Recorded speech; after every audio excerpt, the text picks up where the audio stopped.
Well, hey, good morning. My name is Mark. I'm the executive pastor here. I want to welcome you also.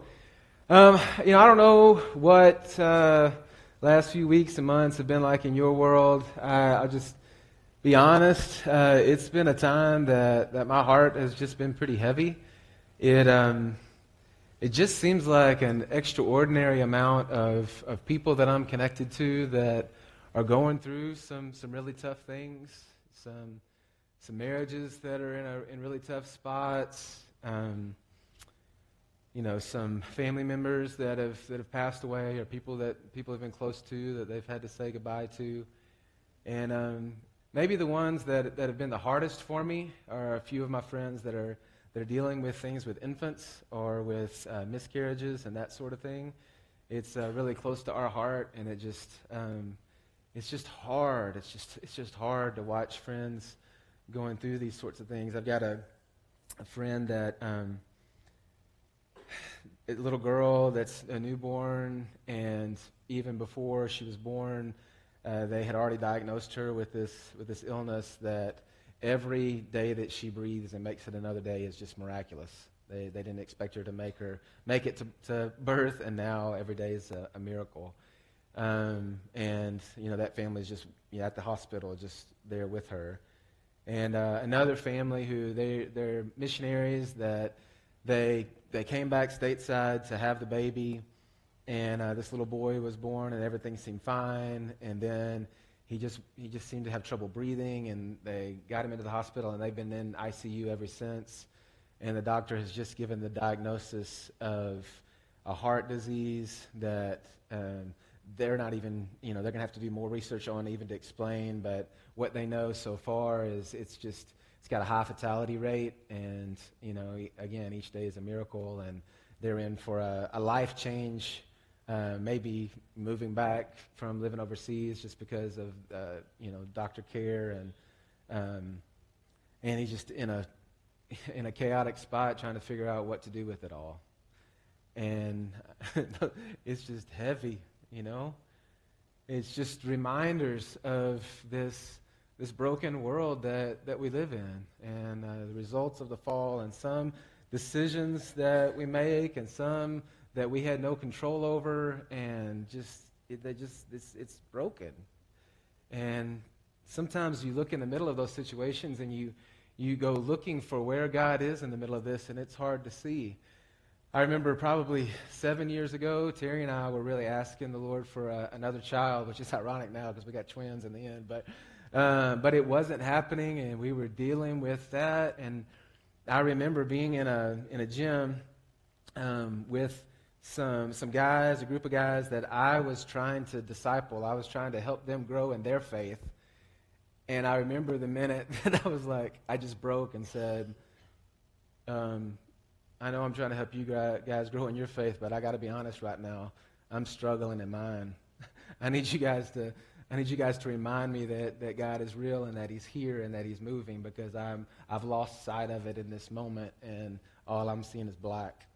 And just open up the door for those guys to speak back truth and life to me, because I had lost sight of it. And those moments are really, really difficult.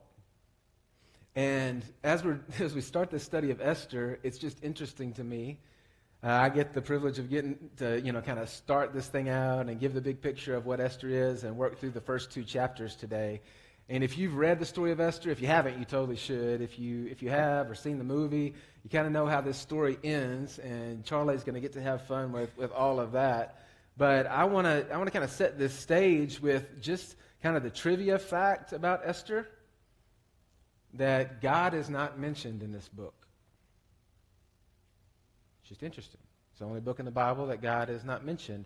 Actually, Song of Solomon, he is mentioned once, and we're just coming out of Song of Solomon into this book where he is not mentioned. His fingerprints and his presence, if you'll look for it, are all over these pages and over this story, but he's not directly mentioned once. And so, like with Song of Solomon, we had to ask the question, hey, why is this book in here? I mean, this steamy book that seems like it should be somewhere else and not in God's Word, We ask the questions for a month. Why? It says something about our God that Song of Solomon is there. And it says something about our God that Esther in this story is here. And so my hope and prayer as we work through this is that we'll see that and get the heart of why God put it in the Scriptures. Now, to kind of give the setting, this story is set 100 years after the Babylonian exile of the Jews from their land in the Persian capital of Susa. And a remnant had moved back to Jerusalem. But there were a whole lot of the Jews that were still living in Persia. And this is even against what God had commanded. In Zechariah, God spoke through the prophet Zechariah chapter 6, and this is what he said to this group that was still living in Persia even after so many had returned. He says, "Up, up, flee from the land of the north, declares the Lord. For I have spread you abroad as the four winds of the heavens, declares the Lord. Up, escape to Zion, you who dwell with the daughter of Babylon." This is the group, this is the setting of this story. This is the story of this people who have not obeyed this command, and they are still in Babylon. Interesting. I'll kind of give you the quick recap of chapter 1 and chapter 2, and then we'll pick out a few specific points. So I'll give my rendition of the story. You can go back and read it. But what you've got this king of Persia, Xerxes. And if you remember much about Xerxes or studied him, he's a pretty harsh king and had a pretty big God complex. And so he throws a party just to show off his wealth and greatness. And this party lasts 180 days. Now that's a party, right? A 6-month party to show off your greatness. Brings all of his officials together, spares no expense. Then after that, he throws a 7-day after party for all the normal folks, because that's just, how cool he is. And at this party, they drink from gold cups. And the command of the king is, give everybody wine and don't stop. They don't stop. Don't give them as much as they possibly want. Now, his queen Vashti, she also throws a party for the women in the palace, and the king asked for Vashti to come and show off her beauty in his party, and he says, make sure she comes in her crown. And we really don't know from the wording of this, does that mean like she didn't have her crown on and make sure she wears her crown when she comes to the party? Or did he mean she needs to come in only her crown? I don't know. But whatever it was, Vashti didn't like the idea, and she said, no, I'm not going to do it. To which Xerxes says, whoa, but I'm the king. And all of his officials go, you're the king. And if your wife doesn't do what you say, our wives won't do what we say. So we got to do something about this and drop the hammer really hard. And so they get together in their drunken state, because it said that he was very happy with wine, which just means he was lit. They're trying to make this decision, and they decide that that Vashti, the command's going to go out that Vashti can no longer be in the presence of the king, and that her crown will be taken from her and given to another that's more deserving of it.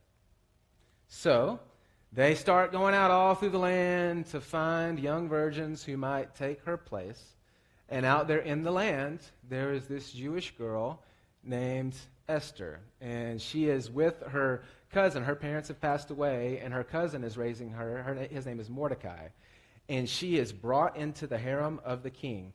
Now, Mordecai had told her, don't tell anybody you're a Jew. Keep that quiet. That's going to come up later in the story, but he said to stay silent. But she's brought into the harem of the king, and when she gets her night in his chambers, the king says she's the most beautiful and wonderful of all the virgins, and he calls her now the queen and places the crown upon her head. Now, Mordecai is out by the gates, and he just happens to hear a few of the officials planning an assassination of the king. And now that that Esther is planted with the king, he slips that knowledge to Esther. Esther tells the king. When it's found out to be true, and they get these guys and impale them and kill them, and Mordecai is given all the credit for saving the king's life. All right, so that's kind of the backstory. Now, there's a few things I want to point out here for us this morning. First of all, they are living in a very godless place. If you look at verse 1 and 2, it says, "This happened during the time of Xerxes, the Xerxes who ruled over the 127 provinces stretching from India to Cush. At the time, King Xerxes reigned from his royal throne in the citadel of Susa." This Xerxes, like I said, he's a harsh king, mostly known for his massive invasion of Greece. If you've seen the movie 300, that crazy character that's really tall and thinks he's God, and this is Xerxes. The things he's known for are not pretty. So just kind of when we think about this scene, sometimes it's been painted really colory and rosy and kind of sounds like Song of Solomon chapter 2. This is not King Solomon. This is Xerxes. He is not a nice guy. He's not kind. He's not doing kind things. He is a very harsh, mean ruler, bent on destruction, okay? So that's who we're talking about here. So this is a very godless place under his control and his rule.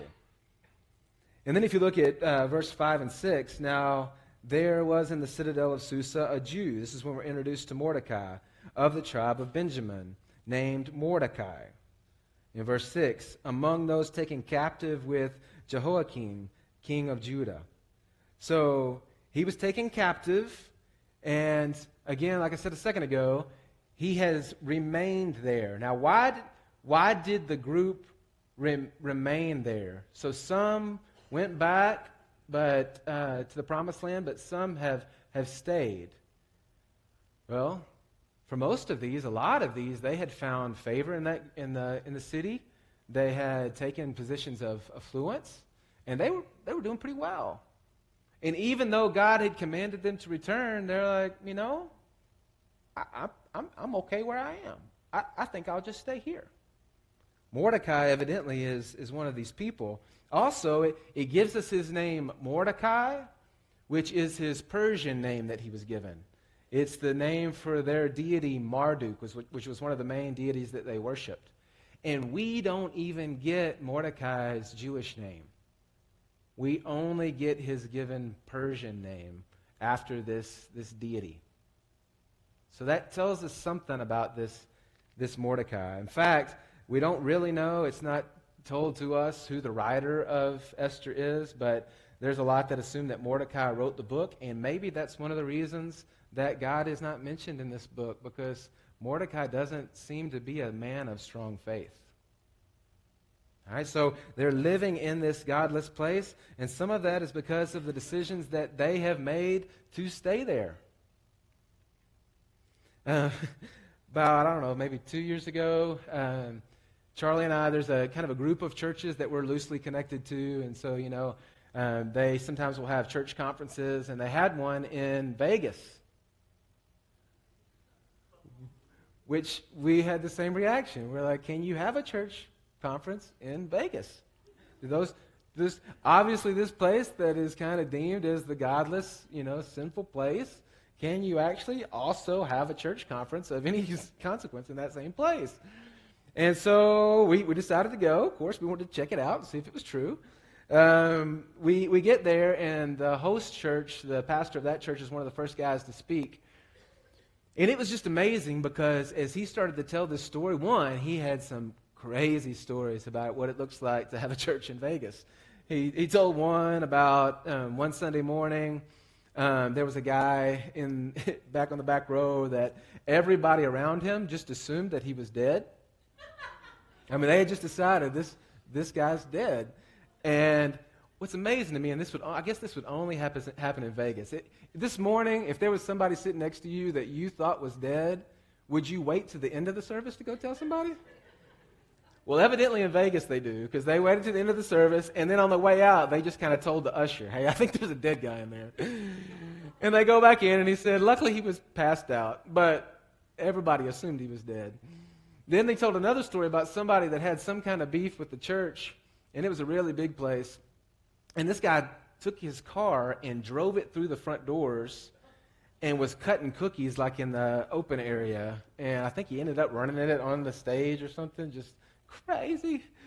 But then as he started to explain this church and the impact that they were having and the way that God was using them as salt and light in this really dark place, there was this beautiful redemptive thing that was happening that was really, really inspiring to me in this very dark place, that you would look at it and go, man, is God even present here? And then when you hear the story and back up and you see, oh man, he's working. He's working. Mordecai and Esther have found themselves in a godless place, but that doesn't mean that God isn't working. They are living with a godless past. You know, one thing we don't talk about a lot with Esther, her mother and father have died. She's coming from a really hard situation. Her cousin is raising her, and she's in this really tough, oppressive place. Verse 7 says, Mordecai had a cousin named Hadassah. So remember a minute ago I said that we don't have Mordecai's Jewish name, we only get his Persian name. But with Esther, we get her Jewish name, Hadassah, which I think is also translated myrtle. So we could have just named this book Myrtle, but from whom he had brought up, because she had neither father nor mother. This young woman was also known as, her name was Hadassah, but she was known as Esther. So just side note, if you see Esther in heaven, don't call her Esther, call her Hadassah, because that's who she is. But she's known in this place as Esther, which is translated star, but really it goes back to the deity, the goddess Venus, so also named after one of the gods of the Persians. She had a lovely figure and was beautiful. Mordecai had taken her his own daughter when her father and mother had died. So this girl Esther is coming from a really broken, hard past. And unlike maybe some of these things with Mordecai, that he's making a decision to stay, these are things that were outside of her control that have happened to her family. And now she finds herself in a hard spot. And you would look at it and go, man, where is God in the middle of that? You know, this reminds me kind of my family story. My father's father died when he was 6 years old. And his mother, just because of that and several other things that were going on in their life, she was just not mentally stable to care for my father. And so he was just basically, 6, 7, 8 years old, just running wild, doing whatever he wanted to do. And his sister and her husband took my father in a town that was not too far away, and they took him in and let him live with them. And I was just thinking about this recently. I mean, there's so many attributes of my dad that are just amazing to me. His character, his work ethic, just everything, man. His love for us. There's just so many things that I look at my dad, and they're just amazing to me. And I want them to be true of me as a father, and want them to be true of me as a man, and want to pass them to my boys. Well, he didn't get that from his father. He got that from his sister's husband, who we call Uncle Thad. And Uncle Thad opened up his doors and took him in and modeled for him what the life of a godly man looked like. And to this day, it's Uncle Thad that we look back to and go, man, in the middle of something chaotic and hard and dark and broken, here's this person that God brought into his life that changed the story. It changed the story for us. And so here's Esther in this really difficult place with this really difficult past, and yet God is moving in the middle of it. They are living among a godless people. And this is the part of the story that we like to clean up a bit. Maybe the VeggieTales version is a little bit cleaner than than what's really going on here. We've got all these virgins that are coming, and he's making his choice and going through them and picking which one he wants. And the way he picks which one he wants is that they go through all these beauty treatments for this long period of time for their one night that they get to be with him. And then they're with him all night, and then he decides the next day whether he ever wants to see them again. Look at the way it's worded, verse 13 and 14. And this is how she would go to the king. Anything she wanted, this is any of these virgins, anything she wanted was given to her to take with her from the harem. Remember, she's in a harem under the control of a eunuch in the king's palace.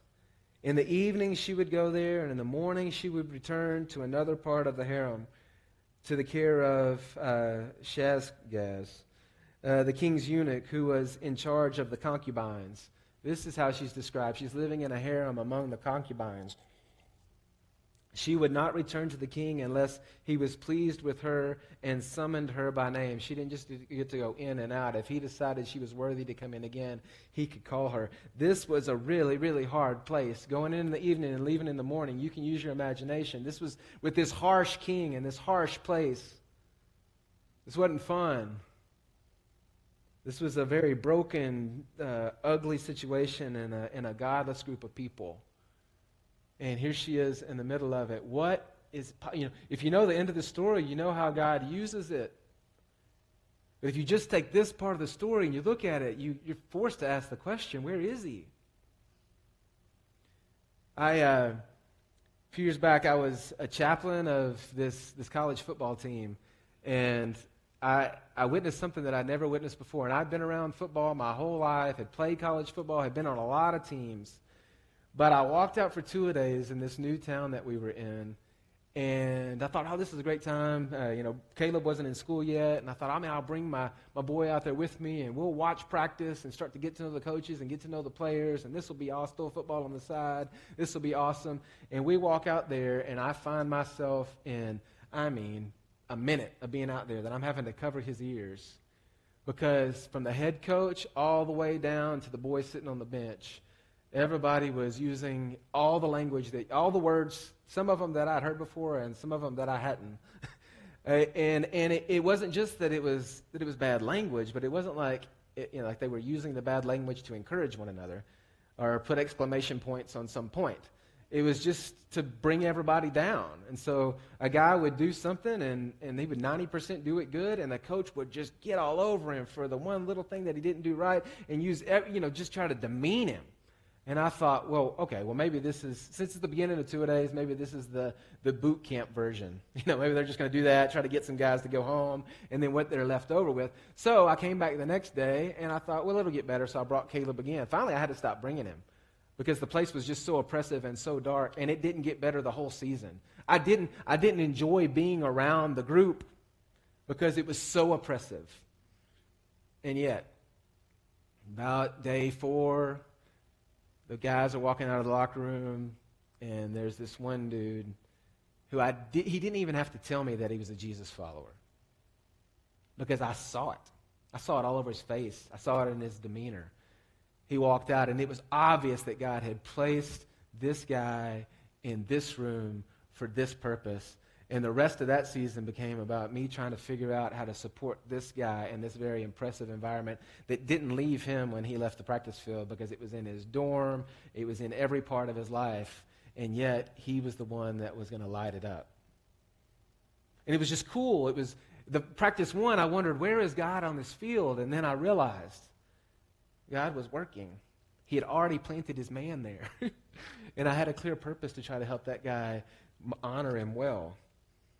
This is a very godless people that God has placed Esther in the middle of, in a very godless situation. And yet it is amazing, because all along he is working to do something beautiful and has put her in a place to honor him and light it up. So even though this is a very dark place, God is no less present and powerful. God is no less present and powerful. I don't know what you have going on right now, and you may be asking that very question. Where is God right now? Just because you don't have the eyes to see it doesn't mean that he's not present. Doesn't mean that he's not powerful. Doesn't mean that he's not moving. And if you'll look long enough back on your story, you'll realize that this has happened before. And there are stories like this before, and he showed up then, and he'll show up again. 2 Timothy chapter 2, verse 13 says, even when we are faithless, he is faithful because he will not disown himself. This is the God that we serve. You know, in this story, we already see his fingerprints. We already see him moving, even here right at the beginning, even in all of this darkness. When the king's order, this is verse 8 and 9, when the king's order and edict had been proclaimed, many young women were brought to the citadel of Susa and put under the care of Haggai. Esther was also taken to the king's palace and entrusted to Haggai, who was in charge of the harem. And look what it says. She pleased him and won his favor. His favor. Here, let's look at the next one, chapter 2, verse 15. When the term came for Esther to go to the king, she asked for nothing, which this I think is pretty big because, like I read a minute ago, they were able to take anything that they wanted to from the harem, and Esther was given the wisdom not to take the things that she wanted, but the things that the king would want. And so look what she did. She asked for nothing other than what Haggai, the king's eunuch, who was in charge of the harem, suggested. So you see the presence of God's wisdom that she asked the guy who would know what the right things to take were, and she took those things. And then it says, Esther won the favor of everyone who saw her. Favor. Verse 17, now the king was attracted to Esther more than any other woman, and she won his favor and approval more than any of the other virgins. So he set the royal crown on her head and made her queen instead of Vashti. She earned favor. She earned favor. She had favor with the eunuch. She had favor with the king. She had favor, it says, with everyone. She had this God-ordained supernatural favor. Do you realize that favor of God rests upon you? That's a really, really, really big deal. It's become something that's just this. Every day when I pray for my family, this is just part of that prayer. That wherever we go, whatever we do, whether it's a hard circumstance or a good circumstance or something that God's wanting to accomplish through us, whatever it is, whatever group of people, that he would grant to us his supernatural favor. And I've watched him do it. Have you stepped back long enough to watch that he's done that in your life too? I mentioned something to somebody the other day about this guy that I know. I have a friendship with in India who just happens to be like the godfather of this handicraft production in India, and anyway, it's just I don't even know how much the dude is worth. And I mentioned something about that, but then the same person I was talking to has heard me talk before about this meeting I had with the guy that owns Hobby Lobby, and this meeting with us, and this guy stopped me and said, "You realize how many billionaire people you've talked to?" And I had never thought about it. I'm like, what? It is really interesting.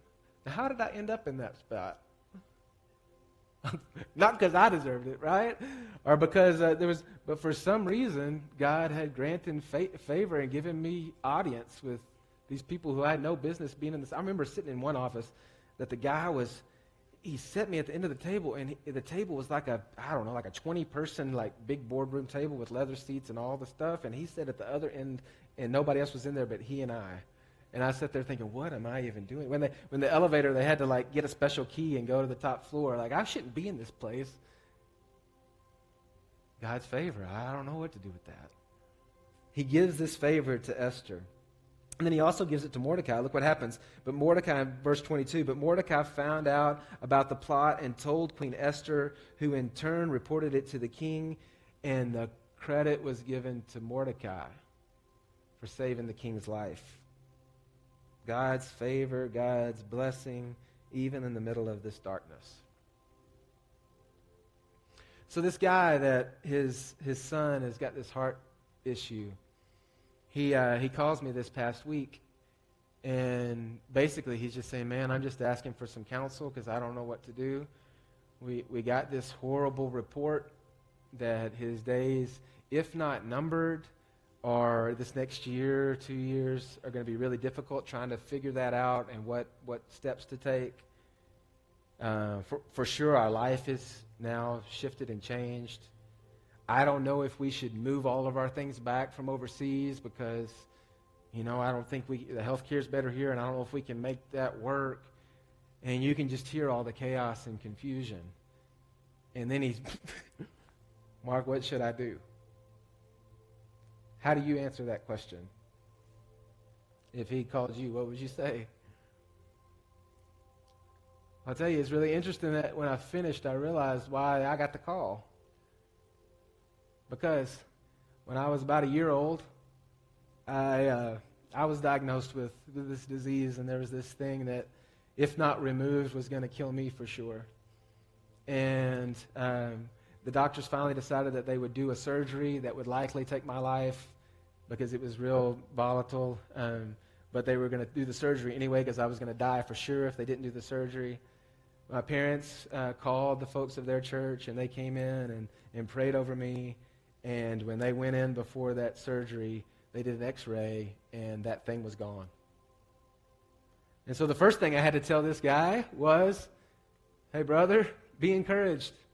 Our God still heals, and our God is still present. And I'm able to talk to you on the phone today because he's done it before, and he can do it again. He's still alive, and he's still moving, and he's powerful, and he's present in your situation. Then as he was talking about how hard it is to be in the ICU every day, and how he was, after our phone call, he was going to go take a shower because he hadn't had one in 5 days and still had the same clothes on. Well, when the twins were born, evidently, for 9 months, Jack had just been kicking Darcy in the head. And she was black and blue, and she had some lung issues. And so while it was just a short stint, we did 10 days or so in the ICU, and I understood what that felt like, to see your baby with all the wires all over them and checking and hoping and praying that everything. I knew what that felt like to see your baby in that place, so I could identify with him. When we moved overseas, we had sold everything and planned to never come back, and then God orchestrated this thing where we ended up back in the States, and I wondered, what in the world? Why would God do that? That didn't make any sense to me. Why would he do that? So I knew what he felt like, that God was changing the vision for their life, and he doesn't know what to do. We've moved 16 times, so the fear and threat of trying to figure out what moving looks like and all of that chaos, I can identify with that. I've lost a friend that was dear to me, and I know what it feels like to mourn and the threat of death with somebody you really care about. And when we hung up the phone, I realized that, man, all of the hardest moments, most difficult stories of my life, God had just used each one of them to encourage this guy. All of my worst stories, the stories that I wish I could erase from my history, were the very stories that God was using to change his story and to encourage him in that moment. And God wants to do the same thing with your hard moments. He's there, he's present, and he's moving, and he's not asleep. He's not gone AWOL. He is there. And if you'll look back on your history long enough, you can probably see already some of the ways that he's done that, or the ways that he wants to do it. Maybe some of them, a lot of them, we can't. But that doesn't mean it's not true. So as we move into this book of Esther, man, I'm just asking you, let's start there. Let's not try to clean up this story. It's a rough spot that Esther finds herself in. But we serve an incredible God, even in the midst of the brokenness on this planet. So the worship band's going to come back up, and we're going to sing a little bit. I'll ask you during this time, the opportunity to pray at your seat in the back, to take communion, to give, and also maybe just to consider this. There is no doubt in this room that there's some hard stuff going on. I know some of the stories. There's some hard stuff going on. And I just feel like God wants to say to you this morning that he is very, very present, and he loves you a lot. And he's working for your good and for his glory. Let me pray for us. Father, I'm asking you that you would encourage us today with that word. That you are very, very big. And Lord, there are situations that we're in that some we had no control over. Like Esther having no control over her mother and father being gone. And then there's some decisions that we've made, like Mordecai, where we have chosen to stay in a place that you told us to leave. And we've brought that upon ourselves. And Father, no matter the cause of the darkness, you are about redemption. And I just ask you that you would encourage us with that and begin that work in us today. Remind us how you were faithful, even in the midst of our unfaithfulness. How good and incredible you are. We worship you, Father. Amen.